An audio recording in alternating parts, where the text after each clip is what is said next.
tenons à remercier l'Éternel Dieu pour nous avoir gardés pendant 365 jours. Toute l'année passée. Au cours de cette année qui vient de s'écouler, il y a eu beaucoup de faits.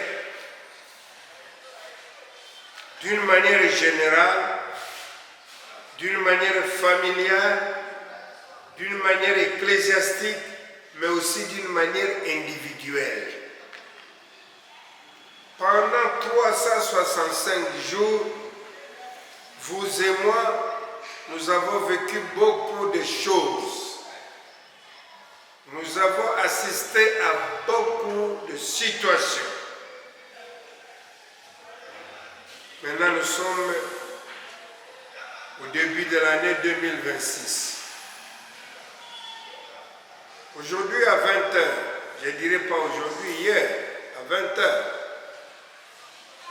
sur France 24, j'ai suivi le message de vœu du président français Emmanuel Macron au peuple français. C'est un message d'à peu près 10 minutes. Et j'ai compris qu'elle a dit beaucoup de choses dans ce message. Dans la vie d'un homme, il faut avoir l'habitude de regarder derrière. Qu'est-ce qu'on a fait de positif? Qu'est-ce qu'on a fait de négatif? Et après, vous allez regarder l'avenir. Qu'est-ce que vous envisagez faire? Après avoir fait une analyse rétrospective du passé. L'année 2025 a connu beaucoup d'événements. L'Église méthodiste unie au niveau mondial a connu le départ de certains évêques et l'arrivée des autres évêques. En RDC, l'année 2025 a vu une partie du pays occupée depuis le mois de janvier jusqu'à ce jour par des troupes étrangères. La souffrance que nos frères et nos sœurs sont en train de connaître est difficile à expliquer. Difficile. Il y a des gens qui ont pris fuite et qui ont tout abandonné. Ils vivent dans des cases, ils vivent sous des bâches, ils vivent dans des tentes, dans des conditions infra-humaines. Hier, quand j'étais de passage, quelque part, j'ai entendu quelqu'un dire ceci. Dieu nous a aidés pour que nous puissions arriver à la fin de cette année. Nous devons l'implorer pour que nous puissions entrer au cours de l'année nouvelle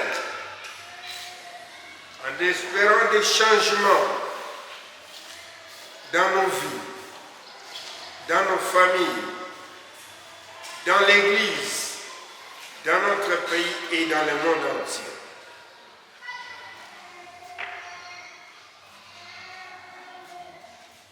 Le texte que nous venons de lire, tous dans Genèse,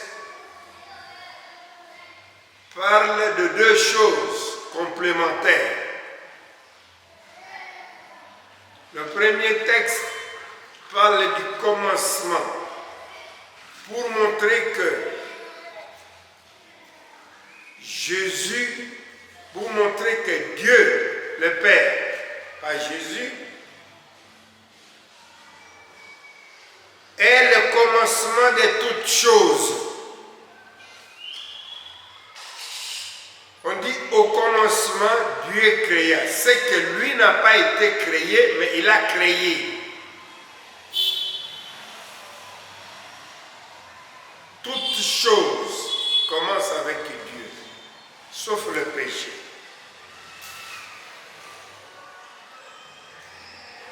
Le deuxième texte parle de Noé et de sa famille. Noé, choisi par Dieu, mais aussi avec son épouse, leurs 3 enfants, les épouses de leurs enfants, le bétail, la volaille, étaient entrés dans l'arche sur ordre de Yahweh. Et après le déluge, Dieu a donné l'ordre à Noé de sortir avec toute sa famille, mais aussi de faire sortir le bétail, ainsi que la volaille. Ici, au niveau de l'exégèse, il se pose un problème. Est-ce que dans l'arche, il y avait des feuilles de manioc? Dans l'arche, il y avait des aubergines? Dans l'arche, qu'est-ce qu'il y avait exactement? Il y a un théologien allemand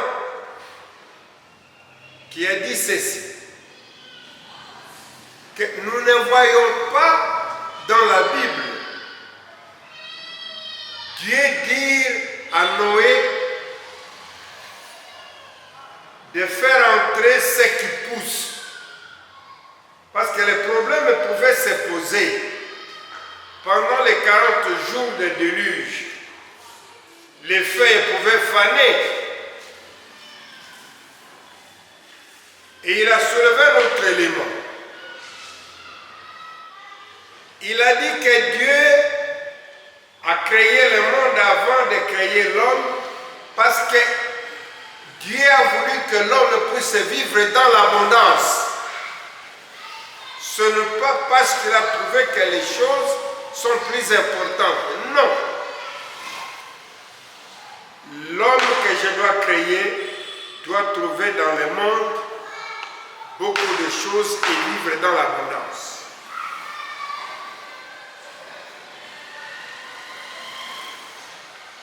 Ce théologien allemand a dit ceci, que généralement, l'être humain doit bien manger. Il doit bien manger selon la pensée de Dieu. Mais si vous regardez dans notre pays, prenons le cas de notre ville ici, beaucoup de nos familles font un effort pour bien manger seulement les jours de fête. C'est un contraste.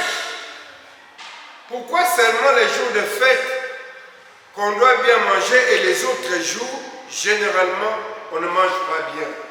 C'est à cause de la pauvreté.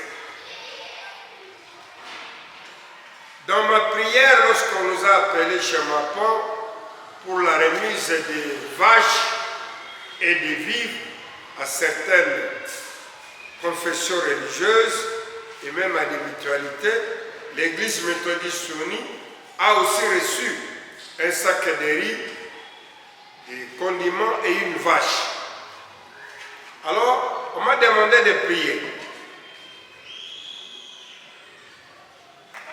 Dans ma prière, j'avais remercié Dieu parce qu'il y a beaucoup de familles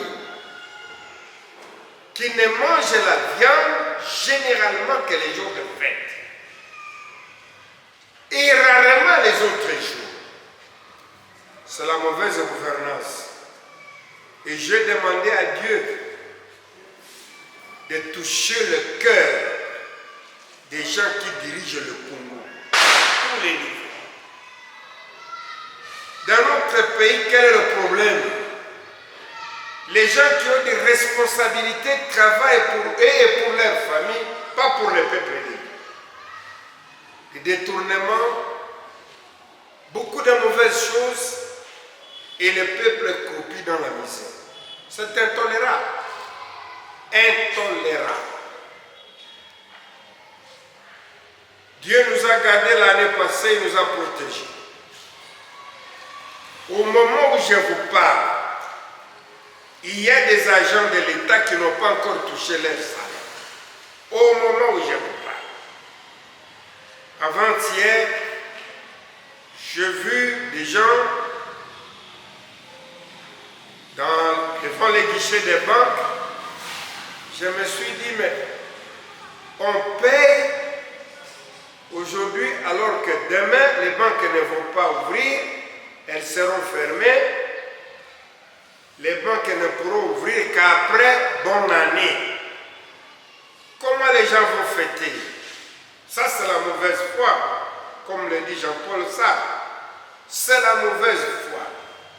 Pourquoi le gouvernement ne peut pas faire des calculs pour dire qu'il y a fête? Nous devons prendre des dispositions pour que les gens touchent leur salaire à temps. Nous devons prier pour les gens qui dirigent notre pays. Nous devons prier pour que la guerre cesse. Nous devons prier pour que nos vies changent.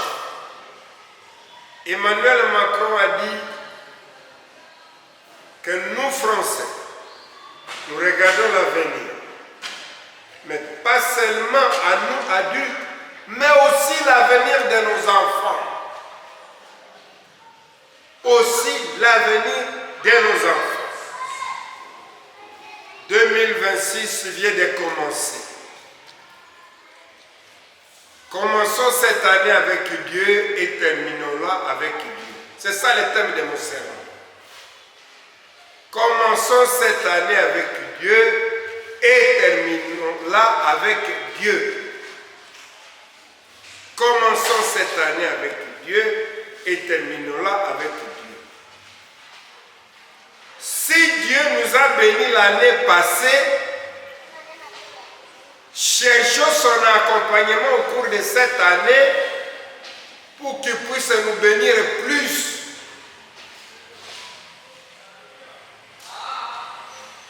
Si nous avons connu des situations difficiles l'année passée, que Dieu puisse nous bénir cette année pour que ces situations ne reviennent plus.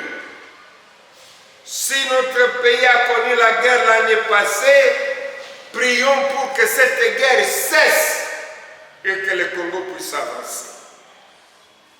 Un pays riche, mais dont le peuple vit dans la misère et la pauvreté. Dans notre église, l'église méthodiste, il y a beaucoup de changements. On parle de l'homosexualité, une chose inacceptable, parce que la Bible elle-même dit que Dieu a interdit l'homosexualité. Et il y a des gens qui appuient ça. C'est inacceptable. Dans beaucoup de réunions, on nous dit que les États-Unis n'ont plus assez d'argent pour aider les églises des autres continents. Prions Dieu pour qu'il puisse nous aider à nous prendre en charge nous-mêmes. Il y a beaucoup de défis devant nous. Le syncrétisme. Ces derniers temps, ces dernières années, on parle beaucoup du phénomène communément appelé en Swahili Masisi. On parle du poison.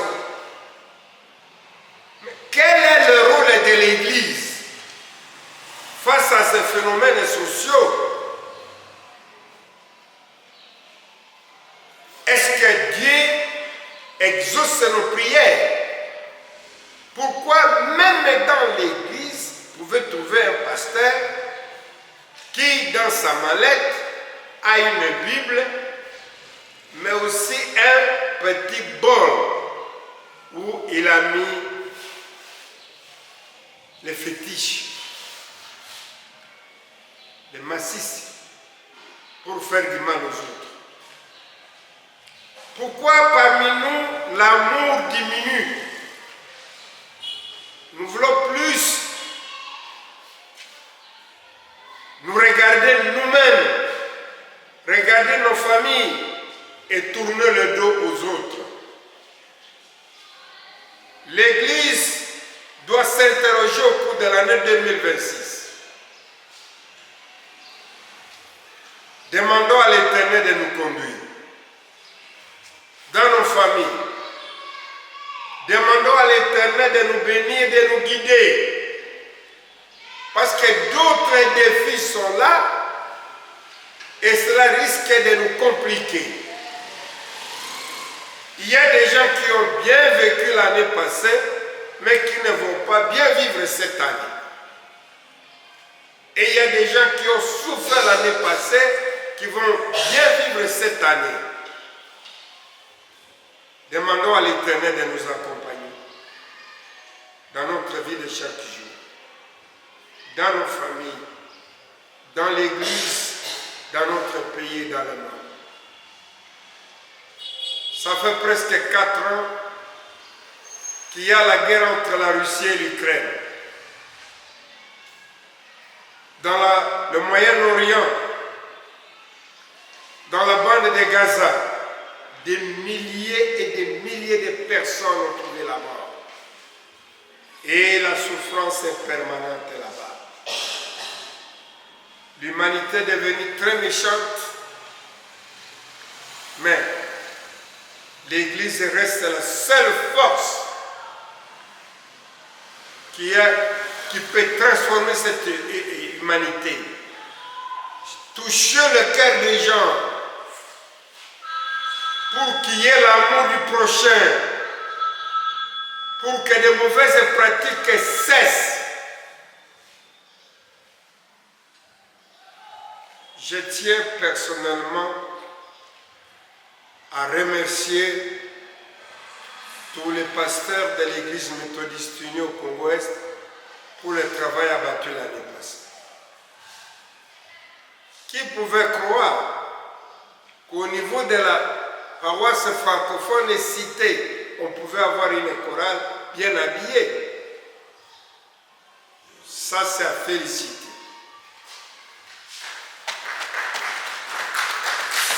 Nous avons beaucoup travaillé. Nous devons nous poser des questions. En 1961, quand Kennedy était élu président des États-Unis, j'avais retenu cette phrase dans son discours. Peuple américain, ne cherchez pas surtout à savoir ce que le gouvernement fédéral va faire pour vous, mais posez-vous aussi la question de savoir ce que vous allez faire pour le gouvernement. C'est-à-dire ce que vous allez faire pour votre prochain, créé à l'image et à la ressemblance de Dieu. Bonne année, c'est une fête d'action de grâce. Bonne année, c'est une action de remerciement. Bonne année, c'est une action de réconciliation. Même si vous aviez des problèmes avec les gens, vous devez faire un effort pour vous réconcilier. Quand vous avez des problèmes avec les gens, sans réconciliation, vous vous bloquez vous-même. Dieu ne saura pas vous bénir. Même si c'est l'autre qui vous a fait du mal, allez vers lui. Allez vers lui. Et le Seigneur va vous bénir plus. Nous devons au cours de cette année penser pour l'avenir de nos enfants. Nos enfants étudient. Et ceux qui terminent pour la plupart plupart n'ont pas d'emploi, ils deviennent des chômeurs. Ils deviennent des motards, des licenciés, des gradués. Il faut que les choses changent. Moïse a dit à Dieu, nous ne pouvons pas quitter ces lieux pour aller sans que toi tu puisses accepter de passer devant. Parce que si nous osons le faire, devant nous serons bloqués. Chers frères et sœurs de la francophonicité, Église méthodiste unie au Congo-Est, commençons l'année 2026 avec Dieu, dans nos familles, dans nos écoles, dans nos centres sanitaires et dans toutes nos activités pour la terminer avec Dieu. Que Dieu bénisse sa parole. Amen.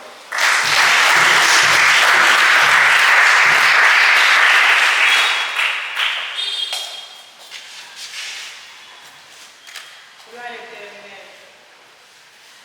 Éternel Père de grâce, nous te sommes reconnaissants, Papa,